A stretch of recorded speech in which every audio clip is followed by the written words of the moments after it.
guys, welcome to the Daily Take. My name is Marcelo Andreu, I'm Lucas Martinez. and today we have a very special guest, Mr. O'Keefe. Would you like to introduce yourself? Yeah, thanks, Marcelo. And thank you, Lucas, for having me on. My name's Tom O'Keefe. I'm the founder of Stride for Stride, a running organization that buys race bibs for low-income runners. Yeah, we want to thank you for all that you do in helping those in need to gain access to races. We just truly find that truly incredible. And to begin, we just wanted to ask you, what made you want to begin Stride for Stride and Heart to Cart? Well, Stride for Stride, I've been an avid runner and I run a lot of races. And racing is expensive. And actually, I say this on the website. The first race I was actually gifted the entry from New Balance. So I ran the race. It was a Falmouth Road race up here in Massachusetts, and 12,000 runners. It's a huge summer classic. And it was like nothing I ever felt before. It was this adrenaline. It was just this competition. It was this accomplishment that I never had.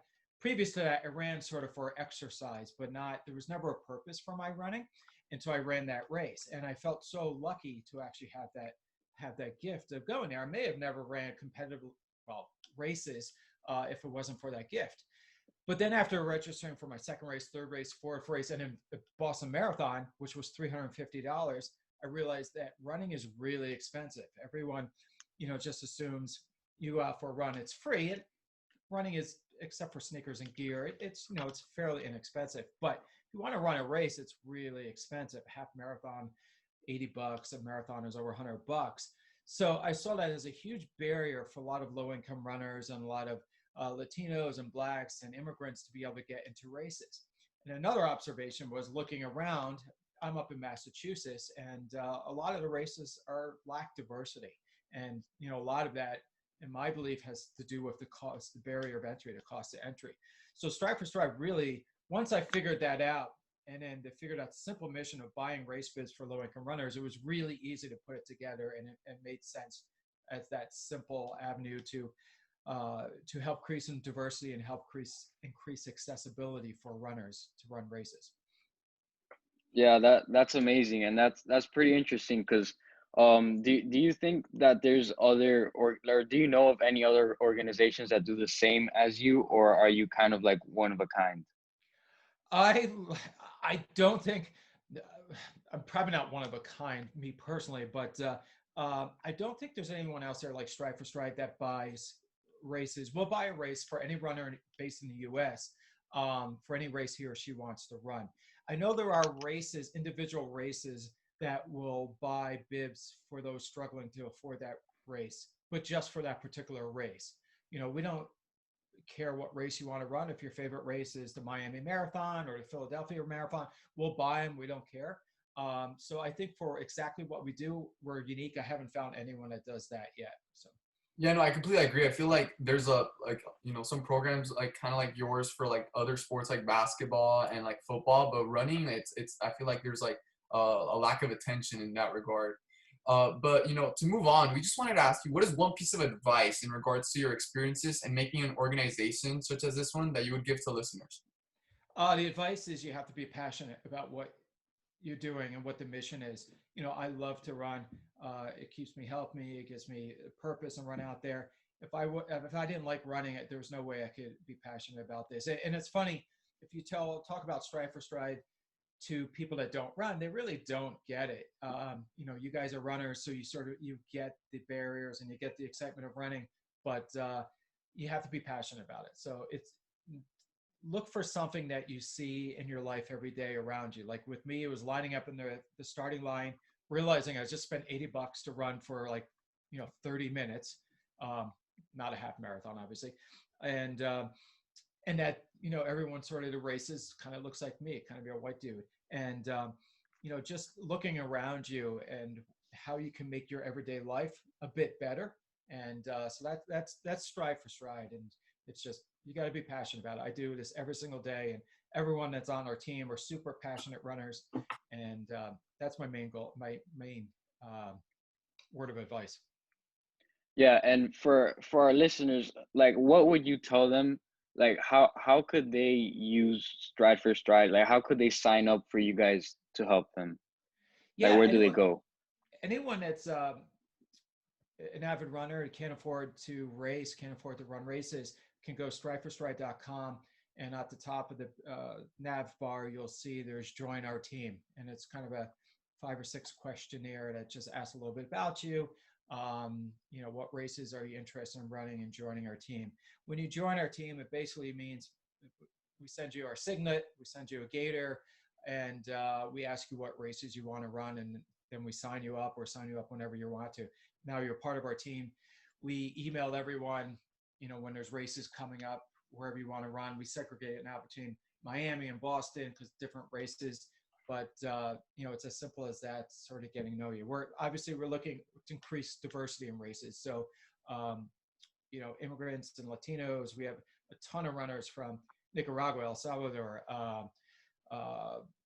Mexico. Just signed up a guy from Ecuador, Nigeria, and Cuba and Brazil. So, anyone that's an immigrant in this country, we want to help you and help you get into running races. Any Black runners that are barriers for them to get into races. So we're looking for that diversity angle and for people that are struggling to pay for the bibs. So. No, yeah.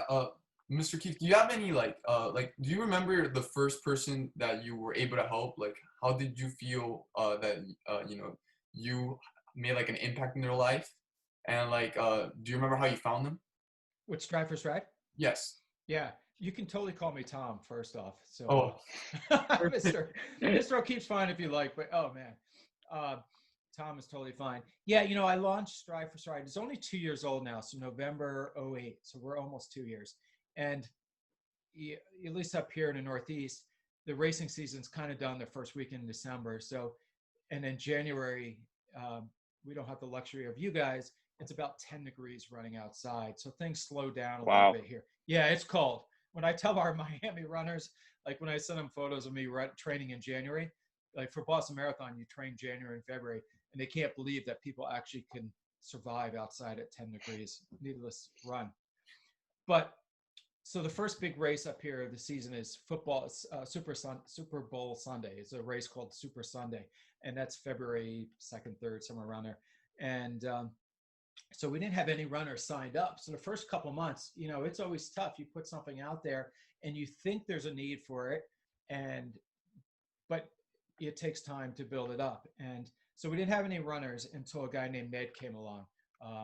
Ned was the first runner we ever signed up. He's from Chile. He's in Boston. We actually worked with Back on My Feet. And if you're not familiar with Back on My Feet, it helps individuals transition out of homelessness via running.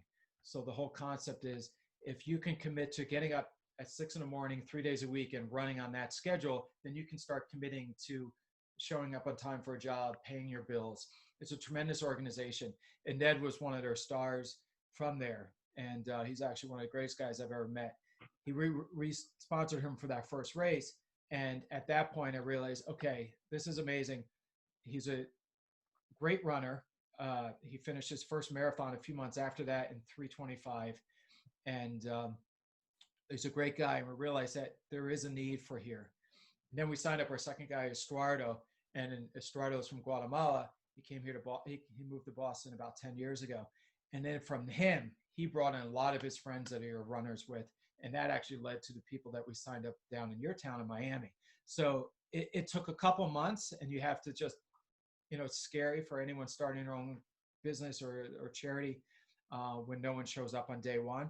But you got to give it time. I feel now, just 2 years later, we're actually just starting to really gain some traction, or should I say getting into stride. But yeah, that's when we knew. So it took a few months.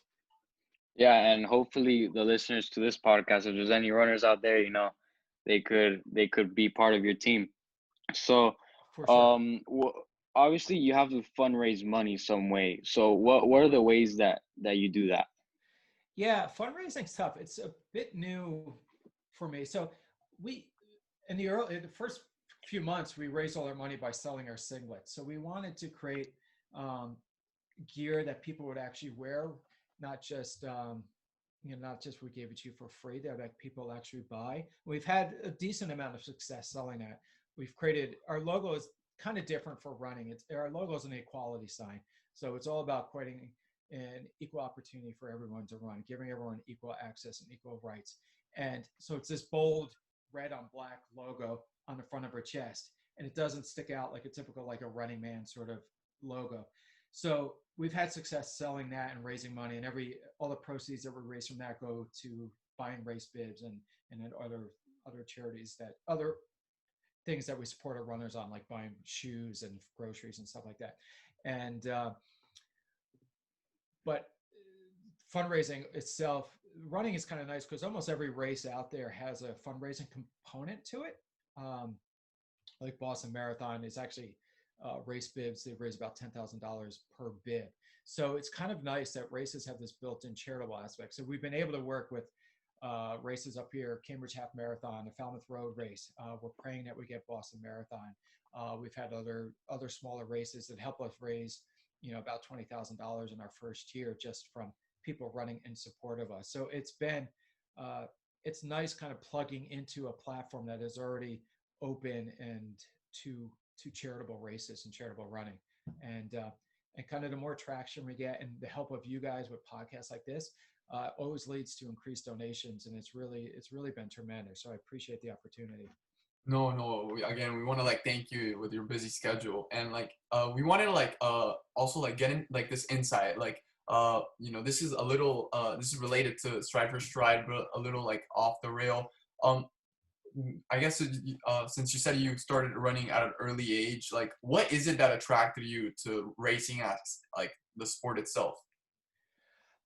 First it was fitness. So I didn't run in high school. I didn't run in college. It wasn't until after those years. And it was more to sort of work off a lot of the weight that I gained in high school and college. And so it kind of was a grind. When you're just doing it for fitness, it's sort of like going to the gym. For me, that's a challenge. So it was just sort of to stay in shape. And it wasn't until I ran that first race when the adrenaline was flowing and I was competing against so many runners that the whole mindset of running changed. From before that, it was a slog to try to get through 2 or 3 miles. Now, I can shut that mind down and run 13 miles every single time without a problem. So, part of it is conditioning, but also running is so mental and staying focused and having that goal. So it totally changed my whole purpose for me with running. And it's part of the Stride to give everyone a chance to feel that. If running a race, you stay healthy, you train for that race. If you're older and you can drink, you sort of stay off drinking a lot because it doesn't help for races. It also, in life, crossing the finish line is such an empowering moment, especially if it's like a marathon or a half marathon. It shows you that you can accomplish anything you set your mind to and anything that you go out there to. And, one of the best things about when we sponsor runners is at the starting line, everyone's the same. Everyone's equal at the start. You get to the starting line. If you get that opportunity, you're all starting at the same point. You could be, making minimum wage, but you still have a chance to win that race against the multi-millionaire running against you. As long as you can get to that starting line, then you have a chance to win the race. And Stride for Stride's whole goal is we'll get you to the starting line, you'll cross the finish line, and you'll feel this amazing energy and ability to accomplish everything. So, it's that purpose that I think changes everyone's mindset when it comes to running. And it's just a tremendous sport. So. Yeah. So earlier you mentioned how the importance, like the vast importance of setting a habit. Can you expand a little bit on that? Setting a habit. Yeah, because you said that you would tell people that they had to run like 3 times a week in the morning, and that's Oh, essentially setting a habit. So what's the yeah, importance of that? that's actually with Back on My Feet. So we don't necessarily tell people they have to run every day. We have some runners on our team that are 250 Boston marathoners who can run. They're very well prepared on their own. But Back on My Feet is where our first runner, Ned, came from. And Back on My Feet helps transition people out of homelessness by creating that schedule and creating that habit, creating that responsibility. So it's a tremendous organization. Maybe someone you could look into interviewing down the road. And for them, it's getting people that are into homelessness on a regular schedule and that habit. And if you can get up at 6 and run, which personally I have trouble doing, then you can start getting to your job on time. So Stride for Stride does not require our teammates to create that habit. You know, all of our runners run, or excuse me, all of our runners work a lot. They have hard jobs. You know, a couple of our guys are on ladders painting houses all day, and they run in the morning before then. Like Calaman, the 250 marathoner, he'll usually run 10 to 15 miles in the morning and then work on his feet all day, and which is absolutely incredible. So they're all, you know, they all have their own dedication and commitment to making our lives better through running, and just giving them that outlet, which we need, especially now more than ever, just clearing the head and going out for a run. So Yeah, I completely agree with you. But you know, talking about like future aspirations, you said how you mentioned how like Stride for Stride is relatively like a new organization, right? yes, we're So 2 years old. so let's fast forward 15, 20 years. Where do you see Stride for Stride going? Uh, that's a, I don't know where we'll see the world in 5 months, but you know, I feel we've made some great strides in this last couple of weeks. The word just fits. Of adding about a dozen new runners from Jersey, California. So I think we will grow into, let's say, in the next 5 to 10 years, into a fairly. My hope is a large national organization where we train people to run. Excuse me, where we sponsor people to run any race they want, usually within the United States. So that is my goal. And to add on that, a lot of additional needs that might be required of our runners. So providing, you know, I started something this year called Heart to Cart, providing groceries for people that can't afford to eat. You can't run if you're hungry. So providing those physiological needs, not just the self-esteem of running needs, providing a lot more support for gear, shoes. You know, a couple of our guys have been running before they came with us, running in their sneakers for a couple of years. And, you know, you're supposed to really run about 300, 350 miles in shoes. And these guys' shoes are totally worn down. So be able to provide kind of a full body support of all of these guys. Transportation. A lot of our guys live in areas that are not safe to run in, whether that's because they're too crowded with, too congested with traffic and cars, so it's not safe for that aspect, or some parts of cities are just not safe to run in. And, you know, providing them transportation to run to safer groups. We tend to run on the Boston Marathon course, which is in Newton, and so helping to get them to that area. So that includes paying for their Ubers to get to a group run or a training run or a race, or, you know, at some point I hope to see us actually being able to transport off-road vans and stuff to get people to race, because that's an obstacle. A couple of people we sign up say there's no way I can get to that town to run a race. And so that's kind of where we see it growing from there, but continuing on a core mission of just, you know, helping immigrants and blacks and low income runners run races and just help that change their lives. So. Yeah, so what would you say like the demographic in terms of age is for the people that you help? Yeah, great question. I've never been asked that question. We focus on mostly adults. So most of our run, I'm trying to think if we even have it 20 somethings, most of our runners are in their 30s or in their 40s.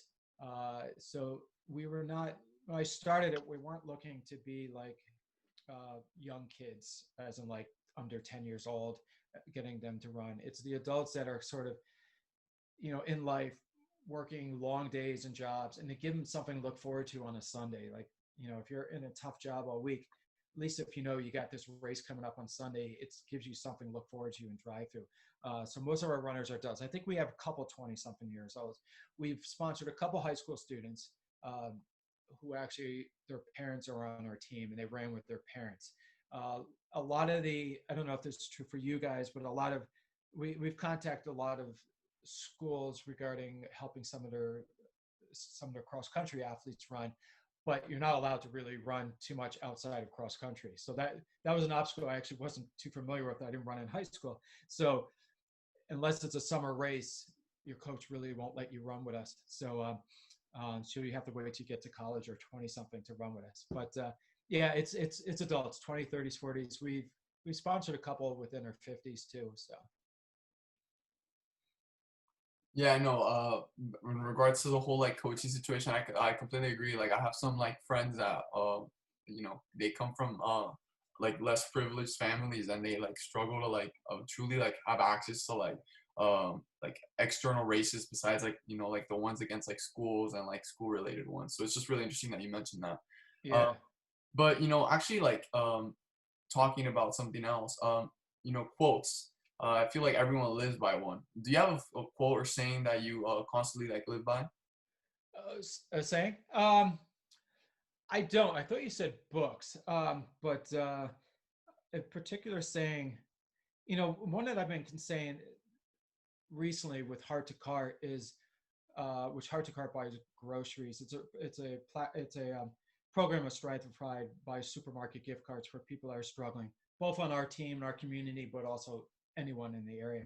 Um, and part of it is I can't help everyone, but everyone can help someone, which I've been saying regarding that because with Heart to Cart, we've sent $13,000 worth of gift cards to people in need throughout COVID, and it's a good amount. That's 130 families, but obviously there's way more than 130 families. So it kind of came, you always feel bad that you can't help more, but Heart to Cart is actually something that's so easy. Anyone can create it. It's gift cards. If you raise $500, you can buy 5 families $100 gift cards, and that can make their lives so much easier. Maybe for a week or two with groceries. So that's where sort of my thing is. I can't help everyone, but everyone can help someone. It's all about trying to get everyone to do something. Because what if everyone does something and helps their neighbor, helps a few people, then that's actually starting to change the world and it affects everybody. I think a lot of people have this idea that I can't create a social enterprise or I can't create a charity because I can't change the world. I can't cure the climate by myself. I can't do all these things. And when you look at things on that big of a scale, yeah, it's daunting and people kind of get scared and probably don't do that. But when you think of just trying to help someone in your community or just your community or 30 people in your community and starting from there, and then when those people start helping other people, then yeah, you're actually starting to change the world. So that's sort of a motto I've been living by lately, is that taking more or less taking baby steps and influencing others to do the same, and then we really can make a difference that way. Yeah, and every single like little step counts. Like for example, our organization They Can Too also focuses on, helping those in need. And that's, one of the reasons we really like what you stand for, which is why we decided to DM you and get you on this podcast. So Yeah, I saw that, appreciate it. or I heard that you mentioned earlier about COVID. So how has COVID impacted Stride for Stride? Uh, yeah, it's been an interesting year. It's just we've had 2 full years now of racing. One was normal and one was COVID. In March and April, basically COVID shut us down, and I was like, okay, we're going to close shop until 2021 or whenever it comes back. And so those 2 months were tough. We weren't able to do any fundraising for Strive because rightfully so during those days no one really was that concerned about running a race. Like that's not physiological need that's of import at that time. We then did a virtual race, I think in early May it was, and that started changing the transition and the outlook for us. And I think virtual races probably didn't really start until around May or so. And that turned out to be good fundraising for us. It really got our team really energized, more so than I thought. And then from that really started to change, and it's actually been a tremendous year for us. And adding more adding more virtual races. So our team's running a lot of virtual races this day, which is not quite what Strive for Stride is about. It's all about creating that community and being together and getting to run with these amazing people that we sponsor. But at least the virtual races, especially ones that come with medals, it's still sort of that goal that everyone's striving for, and it gives them the opportunity to still stay healthy and stay focused. So I owe a lot to the virtual races and helping us, getting us back moving. So it's been a great year, but hopefully next year we can actually be real races, because nothing is quite like running with 1,000, 2,000 other runners, 30,000 other runners. So And so it's been good, but that's why I created Heart to Cart in April, was thinking of how can I help my team with something that's really needed right now. If they can't afford to buy groceries or eat, they're certainly not thinking about running at this stage. So Heart to Cart was created in April to help those physiological needs of our team and people in our community. And it was a great way for us to really help the community, even if we weren't running. Yeah, no. In regards to the pandemic, clearly, it's obviously taken a huge toll on everyone's life, but at the same time, it opened opportunities. Like you said, like you were able to start Heart for Cart. I mean, not that it allowed you to, but it kind of like inspired you to an extent, like For seeing sure. how you can help. And it's just truly like amazing how like such a like devastating event, it does take huge tolls on everyone, but again it like inspires and like promotes overall like innovation and like opportunities in other Oh, for sure. I mean, unfortunate events really help you to think of how to help others and how to think differently and creatively.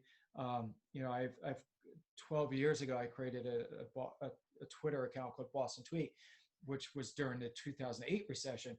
And that was in direct response to helping small businesses make sure that people knew they were there to give support to small businesses during the 2008 recession. So it's it's better. It'd be nice if we weren't going through this, but it certainly adds a little bit of creativity to making things better. And Heart to Cart's been tremendous for that. And there's been so many other examples, obviously not just me, that people doing amazing work during these really challenging and somewhat terrible times. So. Yeah.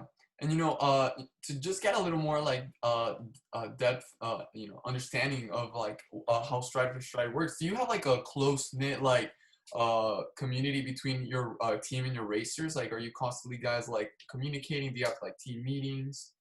Yeah, we do. For the Boston guys, we have about 20 or so on our team in Boston. I've gotten really close with. We've ran a few times in groups together, like about 10, distant groups here in Boston. And yeah, I consider them. They've really become close with them, and just some of the best people I've ever met. We stay in touch actually a lot. I talk to them almost every day. We do.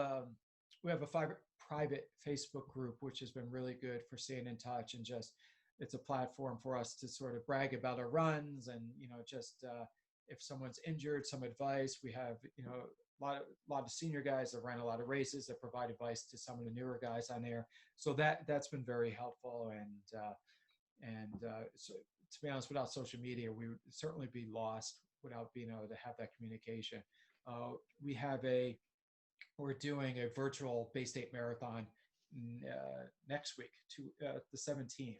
So a lot of us are getting together and running that actually along the Boston Marathon course, half marathon. We're only doing half.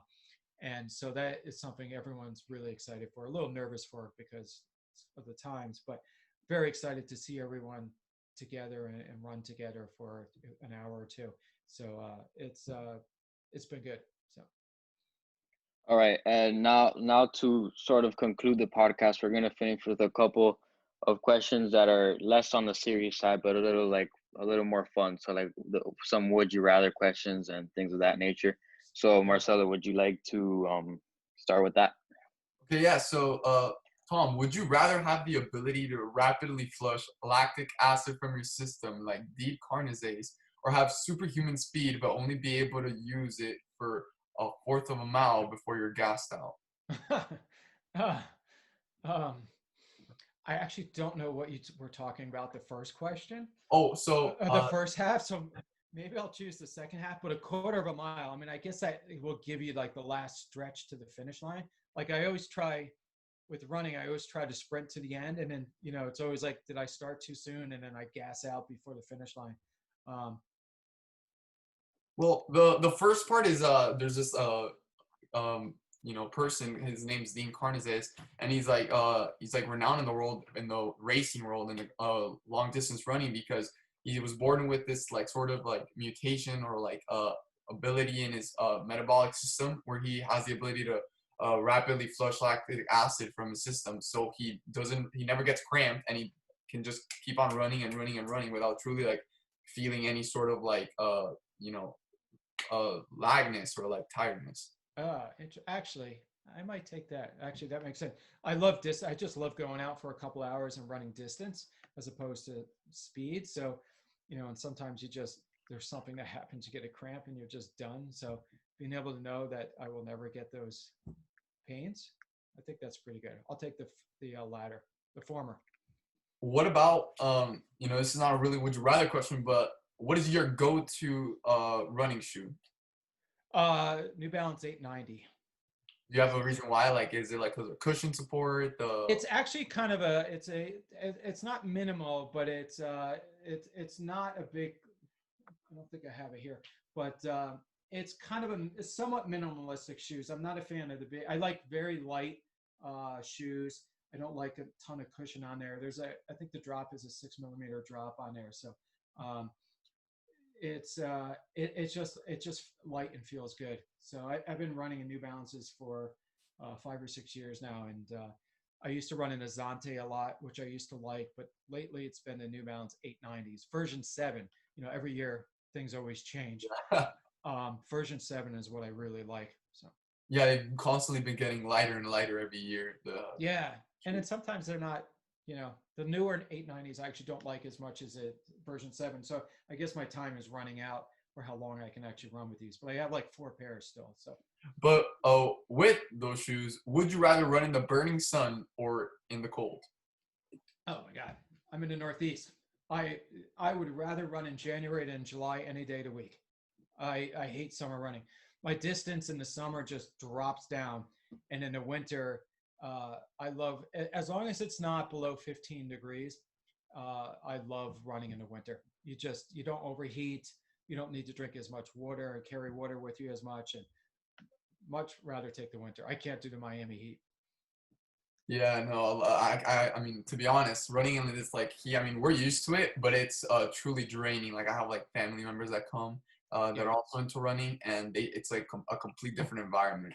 Oh, totally. So you What are totally have to adjust. And a lot of like the Boston Marathon, I run every year, and sometimes there's days that are 75-degree days, which is obviously not a really hot day. But when you're training all winter in 20, 30-degree heat, and then all of a sudden it's 75, which is usually just a turn on a dime. It doesn't lead up to that. A lot of the people I've been training up in Boston can't run the race because it's too damn hot. But the people that are from down south love it. It's perfect. There's no humidity up here at that time. So yeah, it's all about acclimating, but I prefer not to acclimate with that heat. what are the implications of the snow though? Like how does that can that affect you or does it? Um, the first Boston Marathon I ran was 2015. We had 108 inches of snow in 1 month in the city of Boston, which is pretty insane. And I never ran a marathon until then.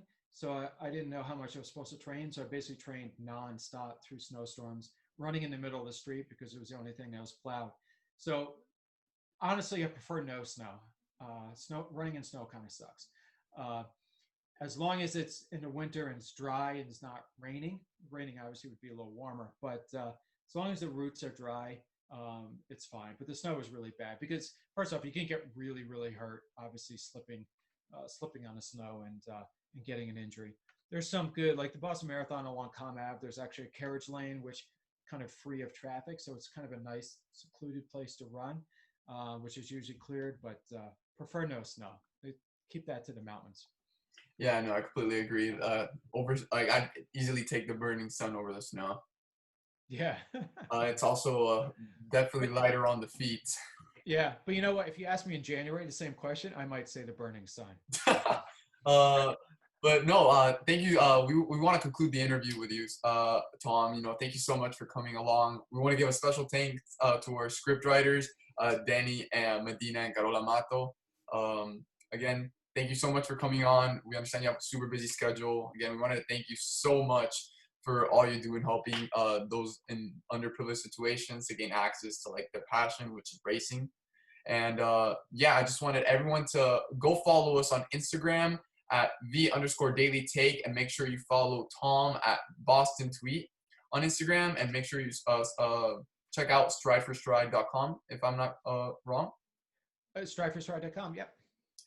So yeah, guys, make sure you tune in to other episodes. Let us know what you want us to fix. And this is Marcelo saying bye. This is Lucas Martinez saying bye. And this is Tom O'Keefe saying goodbye. And thank you guys for the opportunity. You are very impressive young men. Thank you. Have a great day.